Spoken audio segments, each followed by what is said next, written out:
Children, good morning all of you. Today for class 10, ICSE, CBSE and West Bengal Board also. Linear inequation, part 6. That means you have already got 5 lessons. You must go through that lesson. Now please pay your attention on the board. Sums given from ML Agarwal's book exercise 4, chapter test sum number 7. ICSE student, you will get the sum in your book, and CBSE and students of West Bengal Board, you will get the sum here. It is written clearly. এইবার আমি সামটা বাংলাতে explain করছি। আমরা এইবার সলিউশনটা দেখব।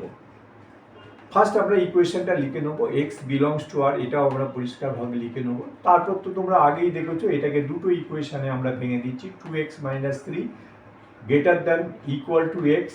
আর এই inequality সাইনটা এখানে স্টার্ট হয়েছে, সুতরাং এই পর্যন্ত। ফার্স্ট ইকুয়েশান এখান থেকে এই পর্যন্ত, আর সেকেন্ড ইকুয়েশান এখান থেকে লাস্ট পর্যন্ত। সেই আগের ভিডিওতে দেখেছো। সুতরাং আমরা এটা এখান থেকে এই পর্যন্ত, আর সেকেন্ডটা এখান থেকে এই পর্যন্ত লিখে এটাকে পার্ট 1 দিলাম, এখানে পার্ট 2 দিলাম। ব্যাপারটা পরিষ্কার। এটা আগের ভিডিওটা দেখে নিলে আরও ইজিলি বুঝে যাবে। ফ্রম ইকুয়েশন 1 উই হ্যাভ, এই ইকুয়েশন থেকে আমরা এক্সটা ডান দিকে আছে, এক্সটা বাঁ দিকে নিলাম। এটা প্লাস সাইন ছিল, ন্যাচারালি এটা মাইনাস হয়ে গেল। এটাও প্লাস সাইন আছে, ডান দিকে আছে, বাঁ দিকে নিলাম, তাহলে সাইনটা চেঞ্জ হয়ে গিয়ে মাইনাস হয়ে গেল। আর এটা গ্রেটার দ্যান ইকুয়াল টু, এটা মাইনাস আছে, এটা রাইট সাইডে আসছে, সুতরাং প্লাস হয়ে গেল। এইবার এইগুলো ফ্র্যাকশন, এর এলসিএম হয়ে গেল 3, 3কে 2 দিয়ে গুণ করে 6x হলো, 3কে x দিয়ে গুণ করে -3x। এই জায়গাটা একটু ভালো করে বুঝতে হবে, যেহেতু এটার আগে মাইনাস সাইন আছে, এটা যদি ফার্স্ট ব্র্যাকেটের মধ্যে না লেখো তাহলে ভিতরে সাইনটা চেঞ্জ করতে ম্যাক্সিমাম স্টুডেন্টকে আমরা দেখেছি যে ভুল করে ফেলে। সেই জন্য এটা যদি ফার্স্ট ব্র্যাকেটে লেখো তাহলে ব্র্যাকেটটা তোলার সময় সাইনটা অটোমেটিক তুমি চেঞ্জ করবে। সেই জন্য আমার সাজেশান হলো যে এটাকে ফার্স্ট ব্র্যাকেটের মধ্যে আমি যেভাবে করেছি ঠিক সেইভাবে করবে। গ্রেটার দ্যান ইকুয়াল টু 3, এরপরে আমরা ক্রস মাল্টিপ্লিকেশান করেছি আর এটাকে সিম্পলিফাই করেছি। এটা মাইনাস, এই মাইনাসে মাইনাসে এটা প্লাস, আর এটা মাল্টিপ্লাই করে 9 হয়েছে, গ্রেটার দ্যান ইকুয়াল টু 9। এইবার সিম্পলিফাই করছি কীরকম, 6x - 3x that is 3x, 3x plus x that is 4x, আর 9, এখানে 9 আছে, আর এই -1টা লেফট সাইড থেকে রাইট সাইডে এসে +1 হয়ে গেল। এইবার 4x greater than equal two 10, তাহলে x এর ভ্যালু বার করতে হবে, তাহলে x greater than equal two 10/4, কাটাকাটি করে এটা দাঁড়ালো 5/2। এই 5/2 ফ্র্যাকশানটাকে আমি ডেসিমেল ফ্র্যাকশানে কনভার্ট করেছি। এটার একটাই মাত্র কারণ, ডেসিমেল ফ্র্যাকশানে কনভার্ট করলে আমাদের নাম্বার লাইনে প্লট করতে সুবিধা হবে। এই 5/2 এই ফ্র্যাকশানটা দেখে এক্স্যাক্টলি কোন জায়গাটা হয় সেটা আমাদের বুঝতে অসুবিধা হবে। আর 2.2 যখন হচ্ছে তাহলে 2 এর 0.5, 2.5 থেকে বেশি হচ্ছে, আবার 3 হচ্ছে না। এইটা ডেসিমেল ফ্র্যাকশানে যদি আমি কনভার্ট করি তাহলে কোন জায়গাটা হবে সেটা আমাদের বুঝতে সুবিধা হবে। সেই জন্য এটা এই ফ্র্যাকশানে এইভাবে রেখে দিলেও হয়, তবে এইটা করলে আমার মনে হয় নাম্বার লাইনে প্লট করতে, ড্র করতে সুবিধা হয়। সেই জন্য আমার সাজেশন তোমরা এটা ডেসিমেল ফ্র্যাকশানেই কনভার্ট করে নেবে। ঠিক আছে। এইবার ফ্রম টু মানে এই ইকুয়েশান থেকে আমরা পাচ্ছি সবগুলো, ইকুয়েশানটা লিখে নিলাম, আর এইটাকে আমরা রাইট সাইডে আছে লেফট সাইডে নিয়ে নিলাম। এটা প্লাস ছিল, এটা মাইনাস হয়ে গেল, 2/5x গ্রেটার দ্যান 0। এবার এদের এলসিএম কি হলো, 15 into x that is 15x, 15 divided by 3 that is 5 into 1 minus x. Similarly 15 divided by 5 that is 3 into 2 that is 6x greater than 0. এইবার আবার ক্রস মাল্টিপ্লিকেশন করছি, এটাকে সিম্পলিফাই আর এটাকে ক্রস মাল্টিপ্লিকেশন, 15 এ 5 আর এটা প্লাস মাইনাস 5x আর এটা 6x, 0 into 5। আমি 0 into, তোমরা direct 0 করে দিতে পারো, তাতে কোনো অসুবিধা নেই, কিন্তু আমি দেখিয়েছি যাতে তোমাদের কনফিউশন না হয়। তো 0.5, আর 0 দিয়ে কোনো কিছু মাল্টিপ্লাই করলে সেটা 0ই হয়, সেটা তোমরা খুব ভালো রকম জানো।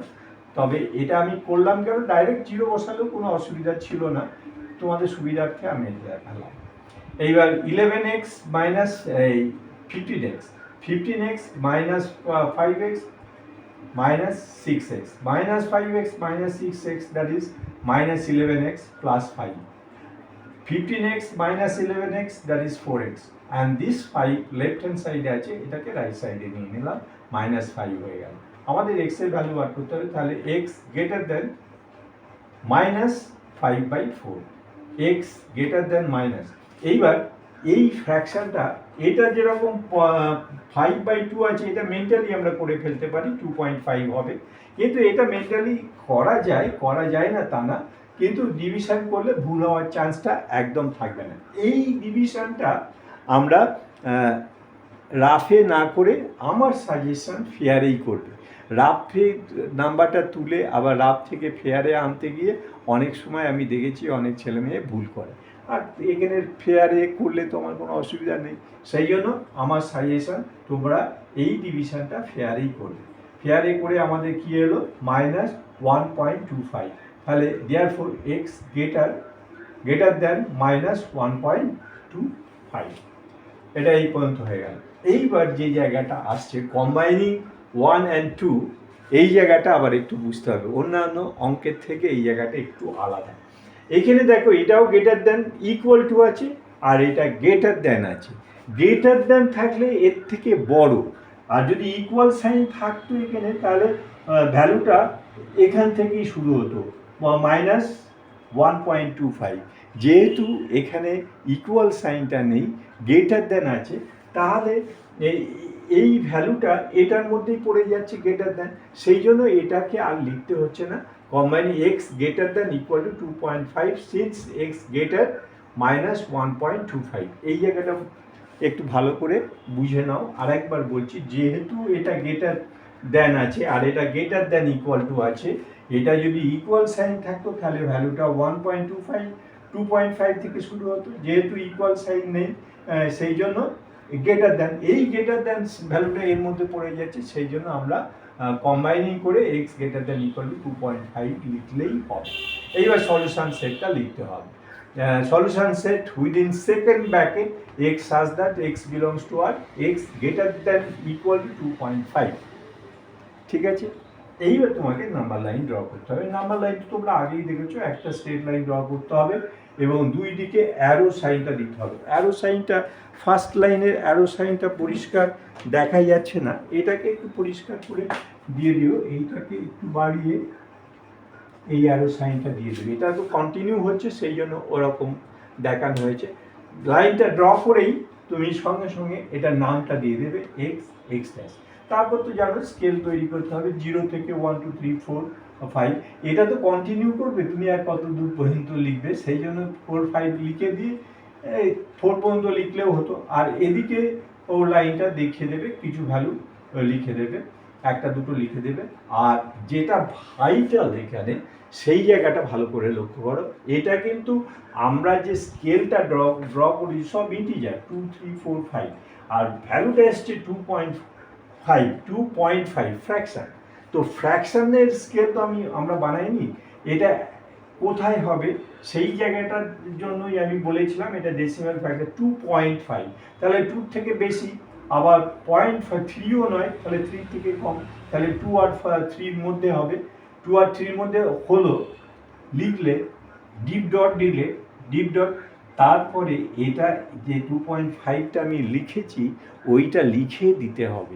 যদি কেউ লিখে না দেয় তাহলে কিন্তু নাম্বার লাইনের 1 মার্কসটা তুমি মিস করে যাবে। এটা কিন্তু এতটাই ভাইটাল লিখে দেওয়াটা, কারণ আমাদের আইসিএসতে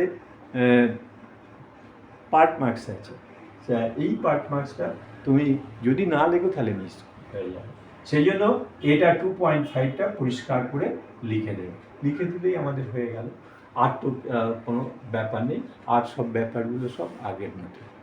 শোনো, আমার মনে হয় না যে কোনো অসুবিধা হচ্ছে, যদি অসুবিধা হয় তো আমার সঙ্গে তো যোগাযোগ করবেই, আর তুমি তোমার বন্ধুদেরও দেবে। আমি জানি তুমি তোমার বন্ধুদের দিয়েছো এবং তুমিও আগের ভিডিওটা ভালো করে দেখেছো, এটাও ভালো করে দেখবে, দেখলেই আমার মনে হয় বুঝে যাবে। আর বন্ধুদের দিয়ে দেবে, বন্ধুদের সাহায্য করবে, তাতে কোনো অসুবিধা নেই। ওকে, থ্যাংক ইউ এভরিবডি।